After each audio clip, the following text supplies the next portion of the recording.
Oi, tudo bom? Então, eu comecei explicando o que na minha compreensão seria longevidade por inteiro. E a gente não tem como falar de longevidade se a gente não falar dos determinantes para essa longevidade acontecer. Então, para a gente viver melhor, viver mais, nós temos vários determinantes que vão dizer e vão falar com qual qualidade a gente tem vivido esses anos. Esses determinantes, eles não são, de acordo com a teoria do curso de vida, eles não são taxados, específicos a partir dos 60 anos. Eles ocorrem durante toda a nossa vida. Então, por isso que é interessante a gente falar de longevidade o tempo todo, porque as escolhas de hoje vão dizer como que a gente vai viver amanhã, daqui a 5 anos, daqui a 10 anos, daqui a 30 anos, ok? E aí você vai e me pergunta, mas Jéssica, que determinantes são esses afinal? Eu trabalho com os determinantes propostos pela Organização Mundial de Saúde. São os determinantes do que a gente chama de envelhecimento ativo. E eu vou explicar um pouquinho melhor sobre quais são eles. Quando nós pensamos em envelhecimento ativo, nós temos dois determinantes principais. São eles a cultura e o gênero. Eles são considerados determinantes transversais. Por isso, eles estão localizados englobando todos os outros determinantes. Quando falamos de cultura, a gente está dizendo sobre essa, que abrange todas as pessoas e populações, modela nossa forma de viver. Os valores culturais, as tradições, o acesso ou não a outras possíveis culturas diferentes da nossa também determinam muito como uma sociedade encara o passar dos anos e assim como ela também viverá o seu envelhecimento. Já o gênero é compreendido como uma espécie de lente, através da qual enxergamos o envelhecimento diferentemente entre homens e mulheres. Apesar das evoluções, ainda há muitas disparidades entre homens e mulheres. Por exemplo, acesso à educação, trabalho, cuidados com a saúde.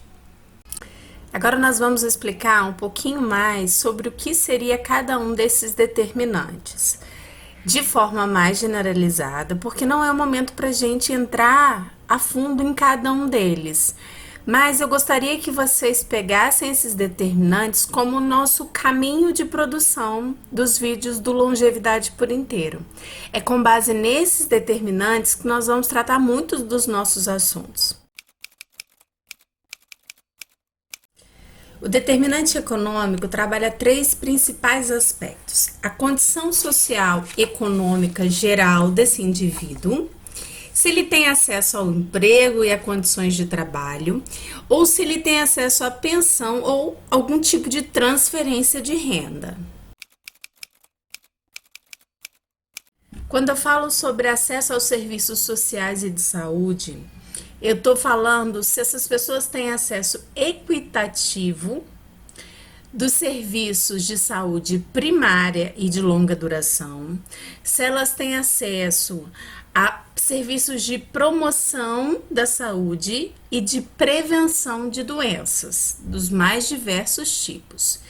Esses serviços sociais e de saúde, na verdade, eles têm a grande intenção de proteger essas pessoas e impedir que elas utilizem em sobremaneira, né, os outros serviços, né, tanto a parte econômica quanto a parte de saúde. Eu gostaria de complementar que quando a gente fala sobre sobrecarga, principalmente a níveis econômicos e do sistema de saúde, a gente está falando de uma sobrecarga evitável, que depois eu vou falar novamente nos comportamentos e hábitos de vida, mas principalmente sobre as doenças crônicas, que seriam as cardiovasculares, o diabetes, a DPLC, que é a doença pulmonar obstrutiva crônica, o câncer, a depressão, as demências e as doenças articulares e musculoesqueléticas. Todas elas compõem e pioram grandes fatores que ocorrem em grande parte do que a gente chama de envelhecer com doença, que seria a multimorbidade, a fragilidade, a baixa mobilidade, as quedas, as limitações sensoriais e problemas de saúde de pele. E quando a gente fala sobre os determinantes comportamentais, no vídeo que eu falei sobre longevidade, eu já toquei nesse assunto. A gente fala sobre hábitos de vida.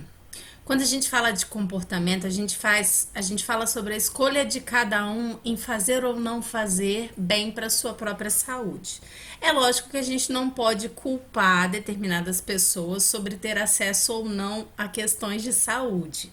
A gente precisa separar um pouco essas coisas. Mas, por exemplo, ter hábitos de vida saudáveis, como usar ou não o tabaco, a alimentação saudável, a prática de exercícios físicos contínuos, o uso de álcool, a polimedicação ou a automedicação, né? São hábitos comportamentais que a gente pode prevenir doenças futuras. Então, são hábitos que previnem situações de risco, como hipertensão, diabetes, cardiopatias graves. Isso tudo, pessoal, a gente corresponsabiliza o indivíduo sim. Quando a gente fala sobre determinantes pessoais, a gente está falando sobre biologia, genética, capacidade cognitiva e fatores psicológicos. Mais para frente, colegas de outras áreas específicas, por exemplo, psicólogos, vão poder trazer um pouco mais sobre isso para a gente. Quando queremos descrever a importância do ambiente físico no nosso dia a dia, na nossa condição de vida, a gente está querendo falar sobre os seguintes aspectos: espaços públicos ao ar livre, planejamento urbano, a condição dos edifícios e moradias, os transportes e o meio ambiente. Será que isso tudo está adequado para a gente viver bem e viver melhor? Quando a gente fala sobre determinantes sociais, a gente está falando de uma série de coisas que são extremamente importantes. Então, a gente está falando de educação, de apoio social, da exclusão social, que se diferencia do isolamento social e da solidão, da violência e do abuso e do voluntariado. Cada um desses aspectos vão ser tratados depois por colegas associados diretamente a essa função aqui na cidade, tá bom? E aí eles vão explicar melhor o que é nossa parte, o que é parte social, governamental e tudo mais. Hoje nosso bate-papo foi para explicar mais ou menos o caminho que a gente vai percorrer ao longo dessas várias entrevistas, convidados, conteúdos que a gente vai trazer para você. E se você está gostando, por favor, manifeste-se. Traga para a gente mais conteúdos, traz para a gente suas dúvidas. Vai ser um prazer responder. Lembra de acompanhar com a gente lá no YouTube, Longevidade por Inteiro, e nossos canais no Instagram e no Facebook, Jéssica Longevidade. Vai ser um prazer te receber em todos esses canais. Um abraço!